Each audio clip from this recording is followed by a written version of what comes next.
Halo semua, perkenalkan nama saya Karenina Lapian dari kelompok Kepasifikan B, jurusan Sastra Inggris. Nama-nama kelompok saya yaitu Nyak Tiang Dawan, Gania Sumayo, Jonathan Wetulo, Anastasia Nelciria, Natalia Mayruhu, Chalgoma, Sevanya Waworuntu, Judith Tumigolung, dan Delia Tan. Saat ini kami akan mempresentasikan tentang negara Cina. Sejarah Cina. Sejarah Cina adalah salah satu sejarah kebudayaan tertua di dunia. Dari penemuan arkeologi dan antropologi, daerah Cina telah didiami oleh manusia purba sejak 1,7 juta tahun yang lalu. Peradaban Cina berawal dari berbagai negara kota di sepanjang lembah Sungai Kuning pada zaman Neolitikum. Sejarah tertulis Cina dimulai sejak dinasti Shang tahun 1750 sebelum Masehi sampai 1045 sebelum Masehi. Cangkang kura-kura dengan tulisan Cina kuno yang berasal dari dinasti Shang memiliki penanggalan radiokarbon hingga 1500 sebelum Masehi.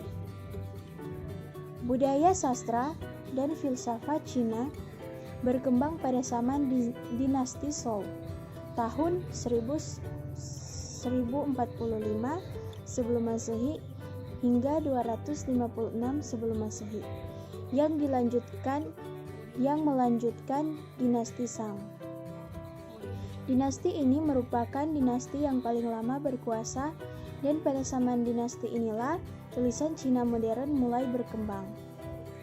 Dinasti Zhou terpecah menjadi beberapa negara, kota, yang menciptakan periode negara perang. Pada tahun 221 sebelum Masehi, Qin Shi Huang menyatukan berbagai kerajaan ini dan mendirikan kekaisaran pertama Cina. Pergantian dinasti dalam sejarah Cina telah mengembangkan suatu sistem birokrasi yang memungkinkan Kaisar Cina memiliki kendali langsung terhadap wilayah yang luas. Pandangan konvensional terhadap sejarah Cina adalah bahwa Cina merupakan suatu negara yang mengalami pergantian antara periode persatuan dan perpecahan politis yang kadang-kadang dikuasai oleh orang-orang asing yang sebagian besar terasimilasi ke dalam populasi suku Han. Pengaruh budaya dan politik dari berbagai wilayah di Asia yang dibawa oleh gelombang imigrasi, ekspansi, dan asimilasi yang bergantian menyatu untuk membentuk budaya Cina modern. Zaman kuno. Yang pertama, dinasti Xia tahun 2100 sebelum Masehi sampai 1600 sebelum Masehi. Dinasti Xia adalah dinasti pertama yang diceritakan dalam catatan sejarah, seperti catatan sejarah agung dan sejarah bambu. Dinasti ini didirikan oleh Yu Yang Agung. Sebagian besar arkeolog sekarang menghubungkan dinasti Xia dengan hasil-hasil ekskavasi di Erlitou, Provinsi Henan yang berupa temuan perunggu leburan dari sekitar tahun 2000 sebelum Masehi.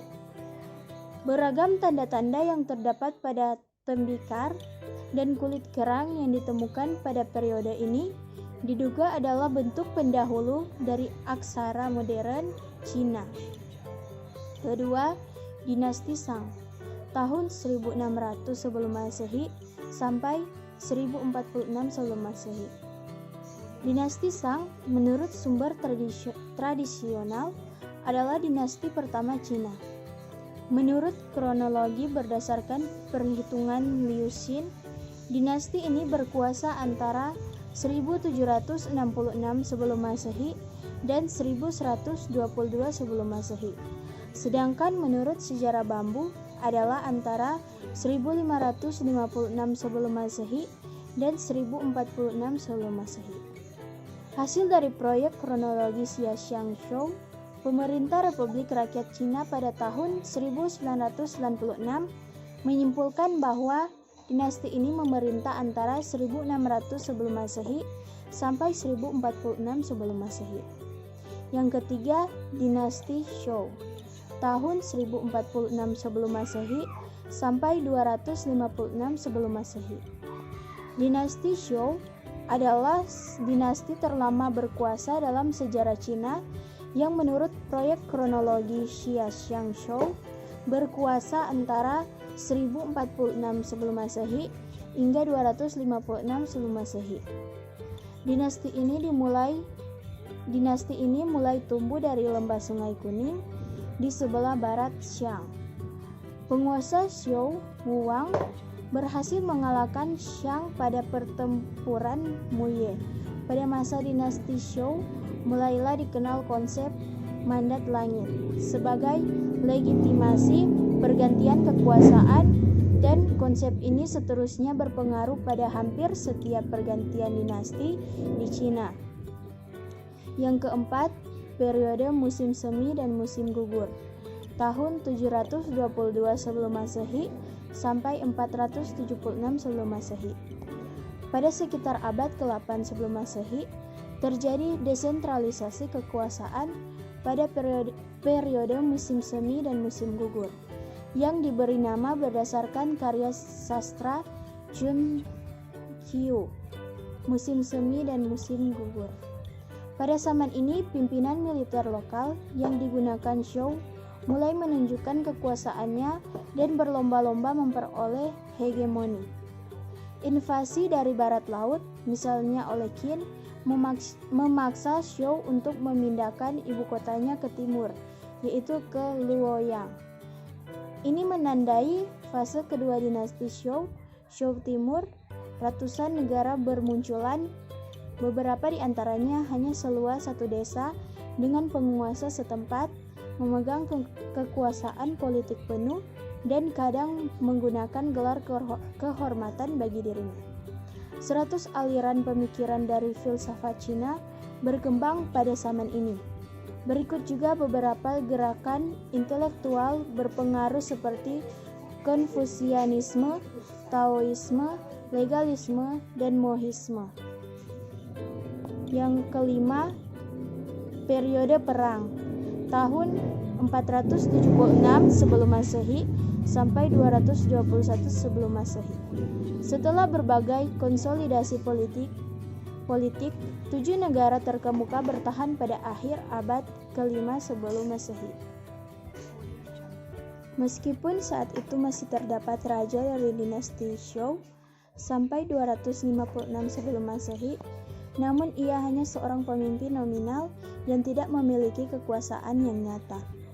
Pada masa itu, daerah tetangga dari negara-negara yang berperang juga ditaklukkan dan menjadi wilayah baru, antara lain Sichuan dan Liaoning, yang kemudian diatur di bawah sistem administrasi lokal baru berupa komanderi dan prefektur.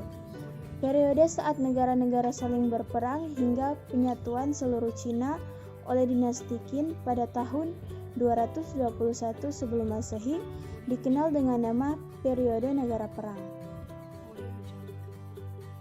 Kekaisaran yang pertama dinasti Qin tahun 221 sebelum Masehi sampai dengan tahun 206 sebelum Masehi. Dinasti Qin berhasil menyatukan Cina yang terpecah menjadi beberapa kerajaan pada periode negara perang melalui serangkaian penaklukan terhadap kerajaan-kerajaan lain, dengan penaklukan terakhir adalah terhadap kerajaan Qi pada sekitar tahun 221 sebelum Masehi.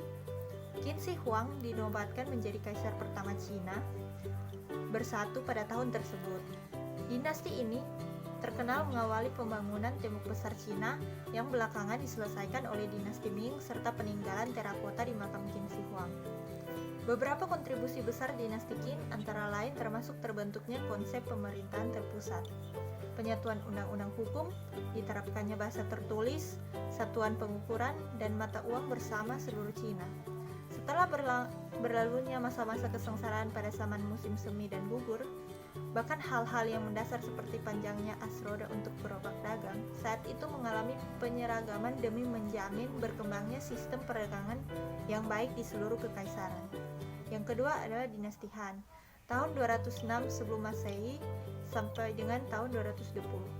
Dinasti Han didirikan oleh Liu Bang, seorang petani yang memimpin pemberontakan rakyat dan meruntuhkan dinasti sebelumnya, dinasti Qin, pada tahun 206 sebelum Masehi.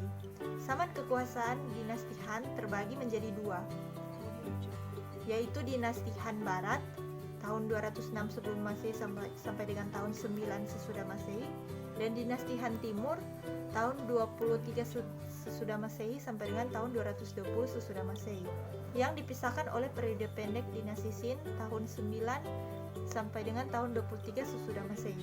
Kaisar Wu yang dikenal dengan Han Wudi berhasil mengeratkan persatuan dan memperluas kekaisaran Cina dengan mendesak bangsa Xiongnu, atau sering disamakan dengan bangsa Hun, ke arah stepa-stepa Mongolia dalam, dengan demikian merebut wilayah-wilayah Gansu, Ningxia, dan Qinghai. Hal tersebut menyebabkan terbukanya untuk pertama kali perdagangan antara Cina dan Eropa melalui jalur sutra. Jenderal Ban Chao dari dinasti Han bahkan memperluas penaklukannya melintasi penggunaan Pamir sampai ke Laut Kaspia. Kedutaan pertama dari Kekaisaran Romawi tercatat pada sumber-sumber Cina pertama kali dibuka melalui jalur laut pada tahun 166 dan yang kedua pada tahun 284 sesudah Masehi. Dan yang ketiga adalah Zaman Tiga Negara tahun 220 sampai dengan 280 sesudah Masehi. Zaman Tiga Negara, Wei, Wu, dan Su adalah suatu periode perpecahan Cina yang berlangsung setelah hilangnya kekuasaan de facto dinasti Han. Secara umum, periode ini dianggap berlangsung sejak pendirian Wei tahun 220 hingga penaklukan Wu oleh dinasti Qin tahun 280, walau banyak sejarawan Cina yang menganggap bahwa periode ini berlangsung sejak pemberontakan Serban Kuning tahun 184. Dinasti Jin dan 16 negara tahun 280 sampai dengan 420. Cina berhasil dipersatukan sementara pada tahun 280 oleh dinasti Jin. Meskipun demikian, kelompok etnis di luar suku Han atau Wuhu masih menguasai sebagian besar wilayah pada awal abad keempat dan menyebabkan migrasi besar-besaran suku Han ke selatan Sungai Yangtze. Bagian utara Cina terpecah menjadi negara-negara kecil yang membentuk suatu era turbulen yang dikenal dengan zaman 16 negara tahun 304 sampai dengan 469. Dinasti Utara dan Selatan tahun 420 sampai dengan 589. Menyusul keruntuhan dinasti Jin Timur pada tahun 420, Cina memasuki era dinasti Utara dan Selatan. Zaman ini merupakan masa perang saudara dan perpecahan politik. Walaupun juga merupakan masa berkembangnya seni dan budaya, kemajuan teknologi, serta penyebaran agama Buddha dan Taoisme. Dinasti Sui tahun 589 sampai dengan 618.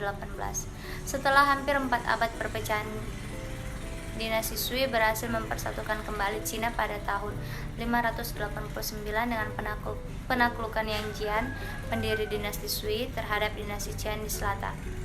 Periode kekuasaan dinasti ini antara lain ditandai dengan pembangunan terusan besar Cina dan pembentukan banyak lembaga pemerintahan yang nantinya akan diadopsi oleh dinasti Tang. Dinasti Tang tahun 618 sampai dengan 907. Pada 18 Juni 618, Li Yuan naik tahta dan memulai era dinasti Tang yang menggantikan dinasti Sui. Zaman ini merupakan masa kemakmuran dan perkembangan seni dan teknologi Cina. Agama Buddha menjadi agama utama yang dianut oleh keluarga kerajaan serta rakyat kebanyakan. Sejak sekitar tahun 860, dinasti Tang mulai mengalami kemunduran karena munculnya pemberontakan-pemberontakan. 5 dinasti dan 10 negara tahun 907 sampai dengan 960. Antara tahun 907 sampai 960, sejak runtuhnya dinasti Tang sampai berkuasanya dinasti Song, terjadi suatu periode perpecahan politik yang dikenal sebagai zaman 5 dinasti dan 10 negara. Pada masa yang cukup singkat ini, 5 dinasti yaitu Liang, Tang, Jin, Han, dan Zhou secara bergantian menguasai jantung wilayah kerajaan lama di utara Cina. Pada saat yang bersamaan, 10 negara kecil lain yaitu Wu, Wuyue, Min, Nanping, Chu, Tang Selatan, Han Selatan, Han Utara, Zhou Awal, dan Zhou Akhir berkuasa di selatan dan barat Cina.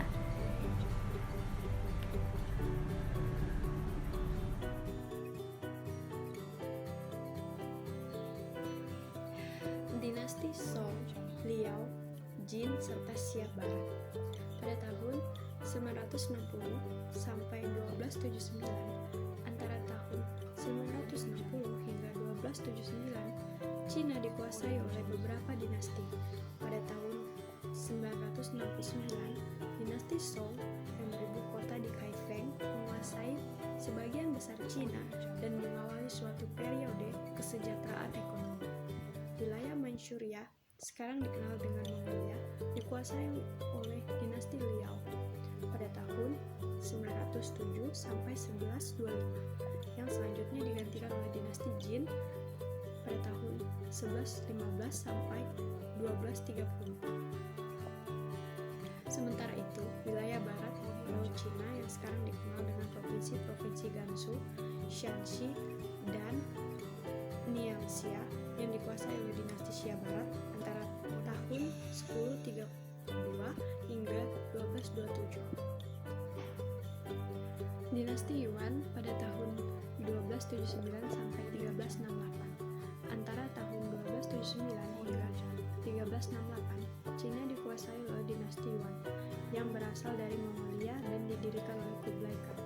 Dinasti ini menguasai Cina setelah berhasil meruntuhkan dinasti Jin di utara sebelum bergerak ke selatan dan mengakhiri kekuasaan di dinasti Song.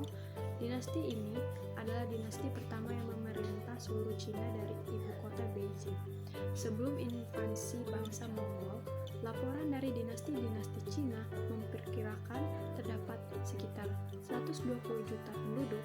Namun setelah penaklukan selesai secara menyeluruh pada tahun 1279, sensus tahun 1300 menyebutkan bahwa terdapat 60 juta penduduk. Demikian pula pada pemerintah dinasti Yuan terjadi epidemi pada abad ke-14 yang berupa wabah penyakit pest atau kematian hitam yang diperkirakan telah menewaskan 30% populasi Cina saat itu. Dinasti Ming pada tahun 1368 sampai 1644. Sepanjang masa kekuasaan dinasti Yuan, terjadi penentangan yang cukup kuat terhadap kekuasaan asing ini di kalangan masyarakat. Ditambahkan sering timbulnya bencana alam sejak 1340-an, akhirnya menimbulkan pemberontakan petani yang menumbangkan kekuasaan dinasti Yuan. Zhou Yuanzhang dari suku Han mendirikan dinasti Ming setelah berhasil mengusir dinasti Yuan pada tahun 1368. Pada tahun 1449, Shen Taixi dari bangsa Mongol Oirat melakukan penyerangan ke wilayah Cina dan bahkan sampai berhasil menawan Kaisar Zedong di Tumu tahun 1542. Altan Khan memimpin bangsa Mongol terus-menerus mengganggu perbatasan utara Cina. Dan pada tahun 1550, ia berhasil menyerang sampai ke pinggir kota Beijing. Kekaisaran dinasti Ming juga menghadapi serangan bajak laut Jepang di sepanjang garis pantai tenggara Cina. Peranan Jenderal Qi Zhihuang sangat penting dalam mengalahkan serangan bajak laut tersebut. Suatu gempa bumi terdahsyat di dunia, gempa bumi Shanxi pada tahun 1556 diperkirakan telah menewaskan sekitar 800 penduduk yang terjadi di masa pemerintahan Kaisar Jianjing. Selama masa dinasti Ming, pembangunan terakhir tembok besar Cina selesai dilaksanakan sebagai usaha perlindungan bagi Cina atas invasi dari bangsa-bangsa asing. Meskipun pembangunannya telah dimulai di masa sebelumnya, sesungguhnya sebagian besar tembok yang terlihat saat ini yang telah dibangun dan diperbaiki oleh dinasti Ming. Bangunan bata dan granit telah diperluas, menara pengawas dirancang ulang, serta meriam-meriam ditempatkan di sepanjang sisinya. Dinasti Qing pada tahun 1644 sampai 1911. Dinasti Qing didirikan menyusul kekalahan dinasti Ming. Dinasti terakhir Han Cina oleh suku Manchu dari sebelah timur laut Cina pada tahun 1644. Dinasti ini merupakan dinasti feodal terakhir yang memerintah Cina. Diperkirakan sekitar 25 juta tewas dalam periode penaklukan Manchu atas dinasti Ming pada tahun 1616 sampai 1644. Manchu kemudian mengadopsi nilai-nilai Konfusianisme dalam pemerintahan mereka, sebagaimana tradisi dilaksanakan oleh pemerintah dinasti-dinasti pribumi Cina sebelumnya. Pemberontakan Taiping pada tahun 1851 sampai 1864, sepertiga wilayah Cina sempat jatuh dalam kekuasaan Taiping. Tianguo, suatu gerakan keagamaan kuasi Kristen yang dipimpin oleh Huang Xiuquan, menyebut dirinya Raja Langit. Setelah 14 tahun, barulah pemberontakan tersebut berhasil dipadamkan. Tentara Taiping dihancurkan dalam Perang Nanking ketiga tahun 1864. Kemudian terjadi selama 15 tahun. Pemberontakan tersebut diperkirakan mencapai 20 juta penduduk. Pemberontakan yang memakan korban jiwa dan harta yang lebih besar kemudian terjadi, yaitu Perang Suku Funti Hakka, pemberontakan Mien, pemberontakan minoritas Hui, pemberontakan Patai, pemberontakan Boxer.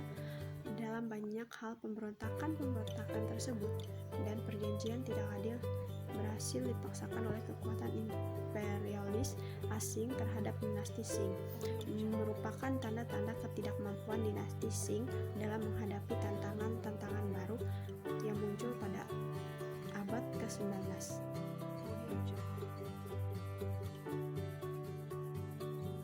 Letak dan luas. Secara astronomis, wilayah Cina terletak di antara 18 derajat lintang utara sampai 54 derajat lintang utara dan 73 derajat bujur timur sampai 135 derajat bujur timur. Secara geografis, terletak di bagian timur benua Asia menghadap ke Samudra Pasifik. Luas wilayah Cina mencapai kurang lebih 9.596.961 km persegi, hampir 5 kali luas Indonesia dengan luas 1.919.317.000 km persegi. Di dunia menempati urutan terluas keempat setelah Rusia, Kanada, dan Amerika Serikat. Keadaan alam, fisiografi, dan iklim. Sekalipun wilayah Cina luas, tetapi sebagian besar merupakan pegunungan, perbukitan, dan plato. Hanya kira-kira 12% saja wilayah daratan rendahnya. Arah memanjang pegunungan dan sungai cenderung barat-timur sehingga membagi Cina menjadi 3 wilayah geografis yang berbeda. Di bagian barat terdapat dataran tinggi Tibet, sedangkan di sebelah utara terdapat wilayah Xinjiang, Mongolia. Kedua wilayah ini sebagian besar merupakan pegunungan tinggi dan gurun pasir seperti Gurun Gobi di Mongolia dan plato berumput subur. Luas kedua wilayah ini mencakup hampir separuh luas wilayah Cina, tetapi hanya dihuni oleh 5% saja dari penduduk Cina secara keseluruhan. Wilayah utama ketiga adalah bagian timur, sepanjang kawasan Laut Pasifik, yang dihuni oleh 95% penduduk Cina. Dari ketiga wilayah tersebut, maka wilayah timur merupakan wilayah terpenting. Di samping karena lahannya yang subur sebagai lahan pertanian dan merupakan konsentrasi penduduk, wilayah ini merupakan pusat semua industri penting di Cina. 3 sungai besar di Cina mengalir melalui wilayah ini, yaitu Sungai Yangtze atau Changjiang, terpanjang di Cina mencapai 5.520 km. Sungai Huanghe, Sungai Kuning, dan aliran Sungai Siqiang yang mengalir melalui Cina Timur. Secara rinci, kondisi alam Cina dapat dibedakan ke dalam 4 wilayah utama, yaitu sebagai berikut. A. Lembah-lembah sungai besar dan dataran tinggi Cina sebelah timur. Dataran tinggi Manchuria. B. Plato dan pegunungan tinggi Tibet. C. Basin-basin atau cekungan gurun Xinjiang. D. Stepa Plato Mongolia. Iklim di Cina sangat beragam. Hal tersebut diakibatkan karena memiliki wilayah yang sangat luas dan ciri fisik yang sangat beragam pula. Pada musim dingin, udara kering dan dingin berhembus dari arah plato barat laut. Pada musim panas, udara yang basah dan hangat berhembus dari arah tenggara ke pedalaman daratan. Musim dingin berlangsung lebih lama daripada musim panasnya. Namun, selama musim panas terjadi, angin yang merusak seperti angin taifun yang membawa curah hujan lebat. Hal tersebut sering mengakibatkan kerusakan hebat setiap tahunnya di daerah-daerah pantai yang didatanginya. Tradisi dan budaya Cina. 1. Kaligrafi Cina. Kaligrafi atau tulisan Cina adalah seni menulis tanda-tanda bahasa Cina. Kaligrafi ini telah muncul sejak abad kedua, bertujuan untuk menyampaikan gagasan sekaligus menampilkan keindahan abstrak garis. Kaligrafi Cina dapat ditulis dengan menggunakan kuas dengan mengandalkan pergelangan tangan yang bergerak dengan luwes. Kuas yang digunakan terbuat dari bambu dan tinta untuk menuliskan huruf-huruf Cina yang penuh makna. Kaligrafi Cina atau huruf Mandarin bisa berasal dari gambar atau simbol. Misalnya, simbol matahari. Artinya matahari. Awalnya berupa gambar bulatan besar yang menggambarkan matahari dan titik di tengah sebagai inti matahari. Sedangkan untuk menulis sawah, maka hurufnya yaitu tian, artinya sawah. Bentuk huruf Cina yang berarti sawah terlihat mirip dengan petak sawah.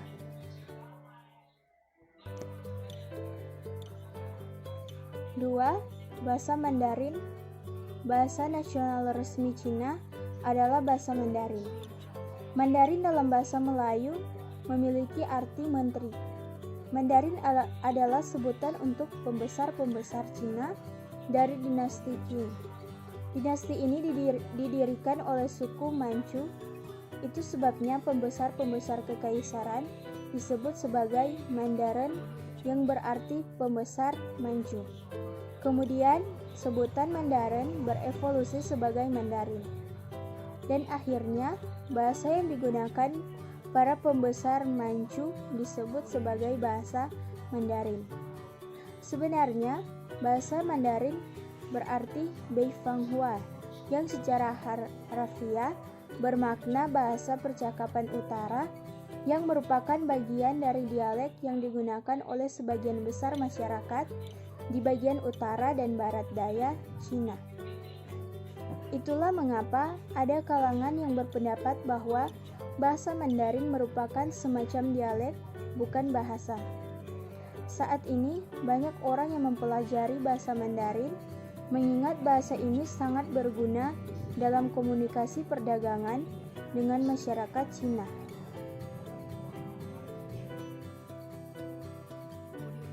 Ketiga, masakan Cina. Hampir di seluruh negara di dunia mengenal masakan Cina yang mudah diterima oleh lidah setiap orang. Masakan Cina dikenal dengan bumbu yang sederhana namun memiliki rasa yang khas. Masakan Cina biasanya tidak memerlukan waktu memasak yang terlalu lama, sehingga dapat dihidangkan dengan segera dengan rasa yang nikmat. Misalnya capcay, kue tiao, koloke, dan sejenisnya. Perpaduan antara sayur, daging, dan mie membuat masakan Cina terasa lezat dan nikmat. Masakan Cina lainnya seperti bebek Peking yang memiliki kulit yang lebih dan daging yang empuk serta rasa gurih untuk disantap. Cita rasa yang pas, yang tidak terlalu pedas, terlalu asin, atau terlalu manis membuat masakan Cina mudah diterima oleh lidah setiap orang. Keempat, makan menggunakan sumpit. Tata cara makan penduduk Cina lebih banyak menggunakan sumpit dibandingkan alat makan lainnya, seperti sendok atau garpu. Maka tidak heran jika setiap tahun sumpit diproduksi hingga lebih dari 45 miliar batang. Awalnya sumpit diciptakan bangsa Tionghoa sejak 3.000 sampai 5.000 tahun yang lalu. Di dalam masyarakat Tionghoa atau Cina, tradisi makan bersama adalah kesempatan berkumpul sebagai sarana untuk mempererat tali persaudaraan antara sanak keluarga dan teman-teman. Itulah sebabnya, agar pertemuan menyenangkan, maka penggunaan alat makan yang tajam tidak diperbolehkan dalam acara tersebut. Sumpit berbentuk dua batang kayu sama panjang dan dipegang di antara jari-jari salah satu tangan. Fungsi sumpit yaitu untuk menjepit dan memindahkan makanan dari piring satu ke piring yang lain, dari wadah ke wadah berikutnya, atau memasukkan makanan ke dalam mulut. Bahan yang digunakan untuk membuat sumpit berasal dari bambu, logam, gading, maupun plastik. Biasanya permukaan sumpit telah dihaluskan atau dilapisi dengan bahan pelapis seperti vernis atau cat supaya tidak melukai mulut dan terlihat menarik. Sumpit yang paling sering digunakan di kalangan orang berada atau pejabat tinggi Tiongkok di masa lalu adalah sumpit gading. Sedangkan sumpit dari perak pernah digunakan di Istana Kaisar Tiongkok untuk mendeteksi racun yang dibubuhkan pada makanan. Saat makanan mengandung racun, maka sumpit akan berubah warna karena reaksi kimia dengan makanan yang diberi racun. Yang kelima adalah chongsam. Chongsam adalah pakaian panjang untuk wanita yang ketat di badan atau memperlihatkan lekuk tubuh wanita. Chongsam yang masih populer digunakan wanita Cina saat ini adalah gaun yang diciptakan pada tahun 1920-an dan merupakan gaya busana yang dipakai oleh wanita kalangan atas pada saat itu. Istilah chongsam yang berarti panjang diterjemahkan ke dalam bahasa Inggris dengan dialek provinsi Guangdong. Di Tiongkok adapun daerah lainnya menyebut pakaian ini sebagai kipao, pakaian dengan sangat aman dan mudah dikenakan.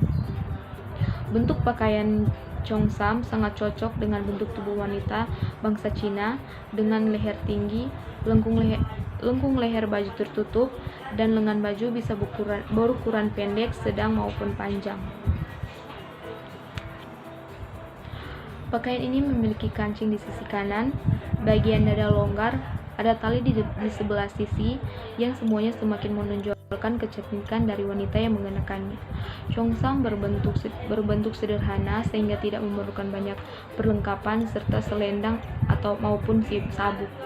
Pakaian ini biasanya dibuat dari berbagai bahan seperti katun maupun sutra. Chongsam bukan hanya disukai wanita Cina, tapi juga digunakan oleh wanita di negara lain. Yang keenam, pakaian putih untuk berkabung. Jika umumnya orang berkabung menggunakan pakaian hitam, maka warga Cina menggunakan pakaian berkabung serba putih, yang disebut holang. Pakaian berkabung orang Cina terdiri dari pakaian serba putih dan topi putih yang terbuat dari kain belacu. Selain itu, dipasang han atau sejenis pita putih yang diletakkan di tangan sebelah kiri sebagai tanda berkabung. Warna putih merupakan kemurnian. Pemakaian pakaian berkabung bertujuan untuk meringankan penderitaan orang yang meninggal. Adapun bagi keluarga yang berkabung dengan pakaian berwarna putih, mereka akan mendapatkan hoki atau pengaruh baik karena semakin lama masa berkabung, maka semakin banyak hoki yang akan diterima.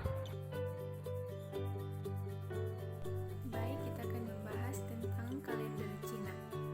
Kalender Cina merupakan sistem penanggalan tertua di dunia.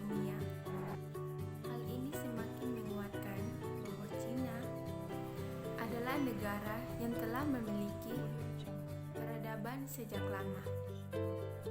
Kalender Cina atau Imlek telah digunakan sejak abad ketiga sebelum Masehi. Kalender Cina diciptakan Huang Di atau Maharaja Kuning yang memerintah pada tahun 2698 sampai 2599 sebelum Masehi. Kalender ini kemudian dikemukakan oleh banyak dinasti Cina sampai Cina kuno. Kemudian pada abad 1004 Masehi, di masa pemerintahan Kaisar Wu dari dinasti Han kalender, ini disebut kalender Taiji, yang merupakan kalender China yang sama yang digunakan saat ini. Dalam kalender Cina, setiap tahunnya dinamai dengan nama binatang. Misalnya tahun 2015 sebagai Shio, monyet sapi. Ada 12 hewan dalam kalender Cina, dan setiap 12 tahun siklus berulang. Orang Cina percaya bahwa nasib seseorang tergantung pada tahun orang tersebut dilahirkan. Kepribadian mereka akan mengambil aspek binatang itu. Contoh, Soatikus merupakan orang yang lahir pada tahun 1960, 1972, 1984, 1996, dan 2008. Orang yang memiliki Shiotikus maka memiliki kepribadian yang menawan, licik, lucu, dan setia. Ia dapat melakukan bekerja sama yang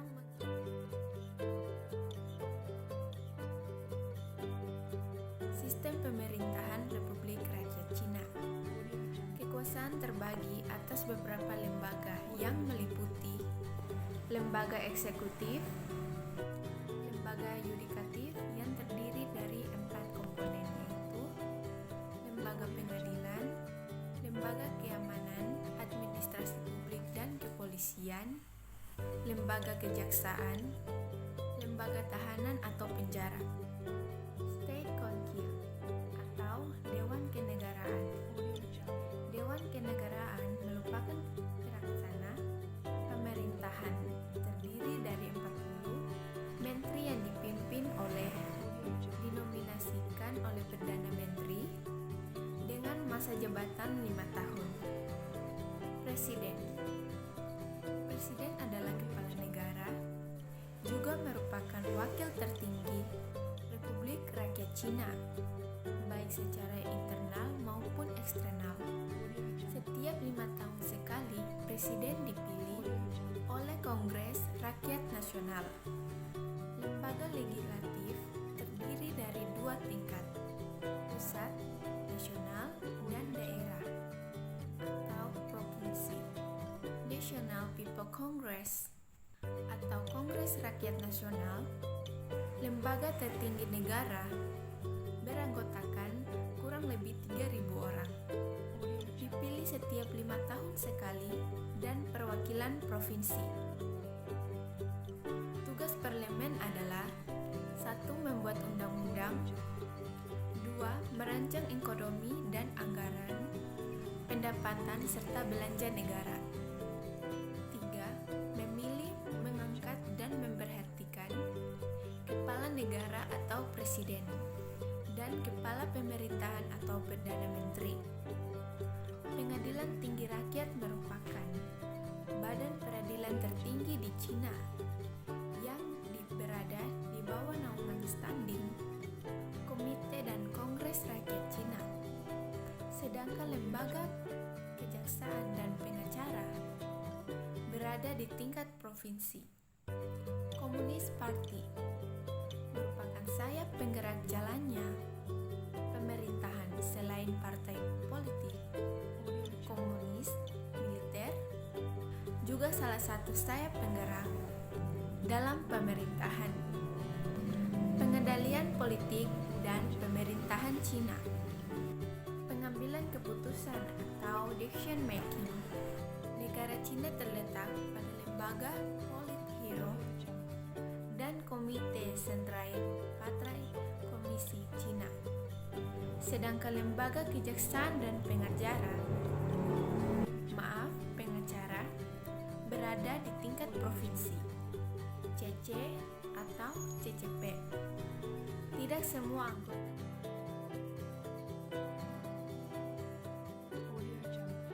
Ambisi Cina jadi negara ekonomi terbesar di dunia. Presiden Xi Jinping dikabarkan akan mulai mengalahkan niatnya untuk membuat Cina menjadi negara dengan ekonomi terbesar di dunia. Komite Pusat Partai Komunis Cina yang berkuasa dan dipimpin oleh Xi akan bertemu di Beijing dari 26 hingga 29 Oktober untuk membahas proposal pembangunan nasional selama 5 tahun ke depan dari 2021 hingga 2025. Pemerintah Cina memiliki tradisi untuk menetapkan prioritas atau target ekonomi dan sosial setiap 5 tahun. Tahun ini merupakan pertemuan dan pembahasan yang ke-14. Bersama dengan adanya kesengajaan secara global yang disebabkan oleh pandemi virus corona serta tragedi bersitegang dengan Amerika Serikat. Pertemuan ini diluncurkan pada waktu yang sangat kritis untuk negara Asia. Meski dalam keadaan yang sedang kritis, Cina diperkirakan akan menjadi ekonomi terbesar di dunia dalam beberapa tahun mendatang. Bagi Xi, setengah dekade berikutnya dan seterusnya dibangun di atas 8 tahun di mana dia menghapus batasan masa jabatan dan mengonsolidasi kekuatan politik. Salah satu tonggak penting ke depan adalah peringkat 100 tahun Partai Komunis Cina pada tahun 2021. Pihak berwenang telah berjanji untuk membangun masyarakat yang cukup sejahtera pada tahun depan. Kemudian pada tahun 2022, Kongres ke-20 Partai Komunis Cina akan menjelaskan rencana kepemimpinan Xi di masa depan. Masih banyak lagi tanggal ke depan yang telah ditentukan oleh pemerintah otoriter untuk tujuan pembangunan. Di antaranya adalah rencana Made in China 2025 untuk mendominasi di bidang teknologi tinggi dan manufaktur utama dan menetapkan China standar 2032 guna spesifikasi global tentang teknologi terdepan. Naskah terakhir dari rencana 5 tahun mendatang akan dirilis tahun depan di Kongres Rakyat Nasional yang biasanya diadakan pada bulan Maret. Salah satu yang saya pikirkan akan menonjol adalah keamanan rantai pasokan, kata kepala ekonom di Hang Seng Cina yang berbasis di Shanghai dan Wang mengatakan kepada CNBC dalam wawancara telepon. Menurutnya akan ada beberapa penyesuaian besar karena perencanaan 5 tahun yang ke-14 ini adalah rencana jangka panjang dan bukan sekedar rencana darurat. Ini akan mendorong beberapa masalah jangka panjang. Sekarang dengan beberapa kompetisi bersama Amerika Serikat, akan ada banyak tekanan pada penguatan sektor-sektor yang terkait dengan keamanan nasional dan mata pencaharian rakyat.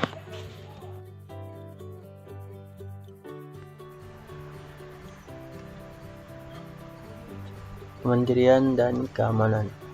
Berangkat dari kritikan Presiden Amerika Serikat Donald Trump bahwa China telah mendominasi pasar global secara tidak adil, Trump telah menekan China untuk membeli lebih banyak barang Amerika.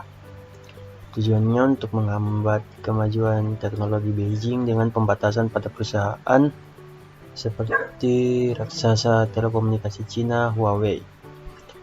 Ketidakpastian tentang apakah perusahaan teknologi Cina dapat terus berkolaborasi dengan perusahaan Amerika Serikat mengakibatkan percepatan upaya Beijing dalam memastikan kecakapan teknologi di masa depan.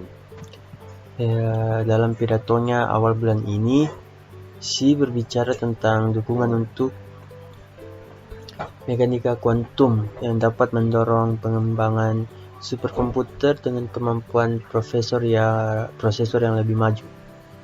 Dengan mengingat keamanan nasional, ekonom di The Economist Intelligence Unit, USU mengharapkan rencana 5 tahun itu dapat memberi dukungan untuk teknologi tinggi seperti semikonduktor.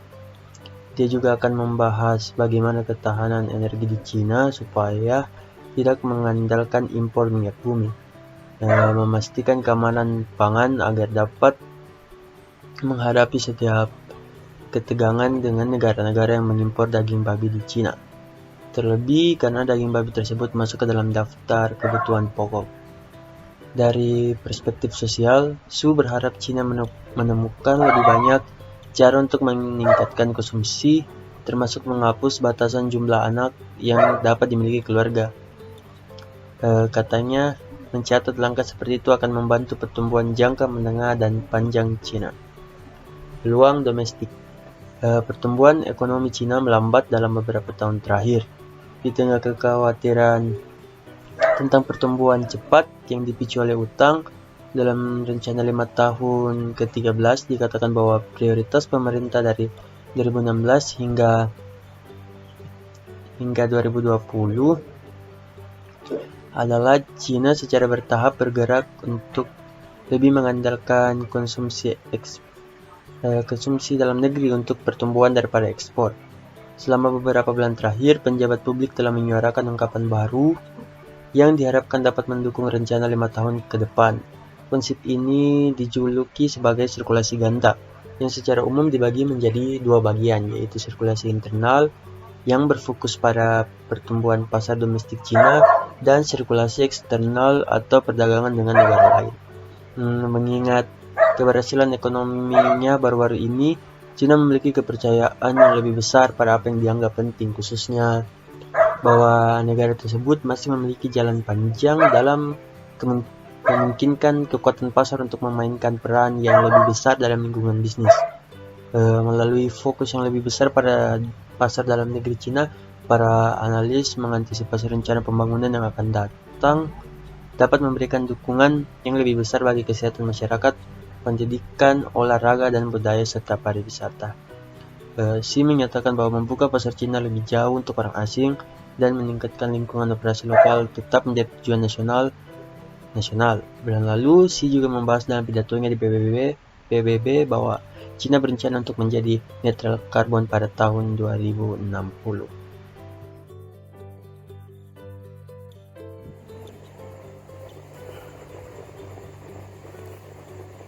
Hubungan ekonomi Indonesia-Cina makin mesra dalam tanda kutip meski di tengah pandemi COVID-19. Pada triwulan kedua tahun 2020 kemarin, negeri tirai bambu mencatat pertumbuhan ekonomi 3,2% setelah terkontraksi 6,8% di triwulan pertama di tahun kemarin. Situasi ini dapat diharapkan juga ikut serta mendorong peningkatan kerjasama dengan Indonesia.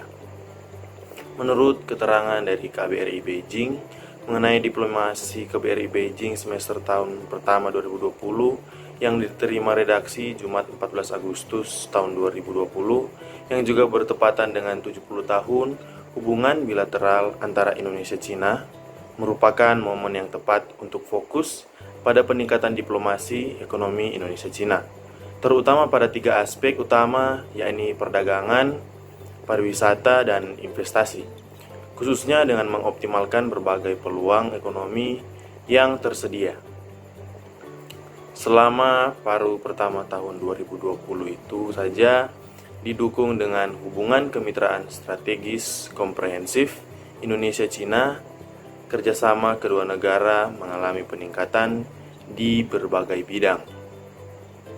Selama periode ini, meski di tengah pandemi COVID-19, Cina masih merupakan investor kedua terbesar Indonesia setelah Singapura dengan nilai investasi sebesar 2,4 miliar dolar Amerika Serikat. Jumlah ini naik 9% dari periode yang sama tahun lalu, yakni 2,2 miliar dolar AS. Bukan hanya itu, dalam periode waktu yang sama, Cina masih menjadi mitra dagang terbesar Indonesia dengan total perdagangan kedua negara pada tahun semester pertama tahun 2020 kemarin mencapai 35,6 miliar dolar AS.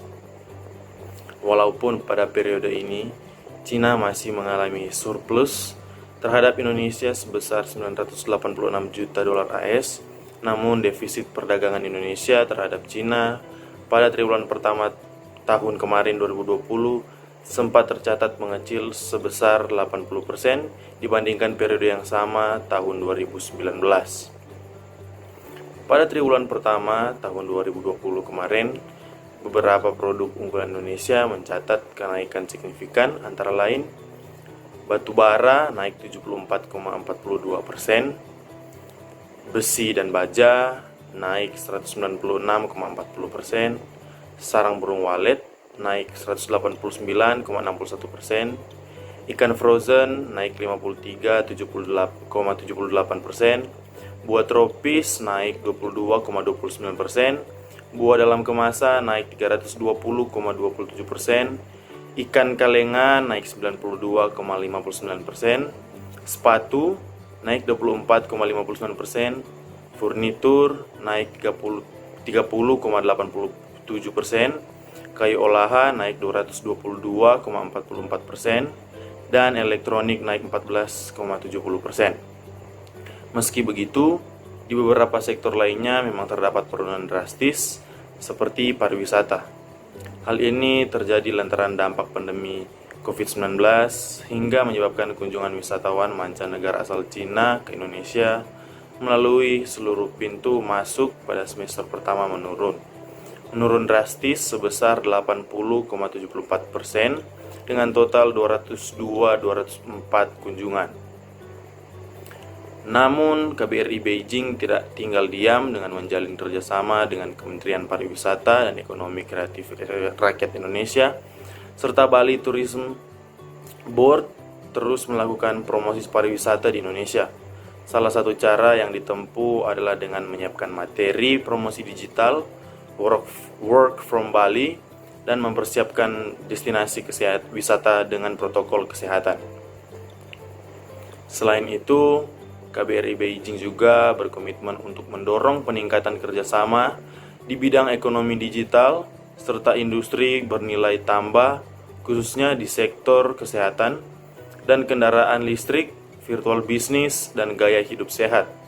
Sedangkan di sektor ekonomi digital, sebagai keunggulan utama Cina, Indonesia juga merintis dan melakukan kerjasama e-commerce, fintech, dan infrastruktur digital dengan perusahaan-perusahaan terkemuka Cina.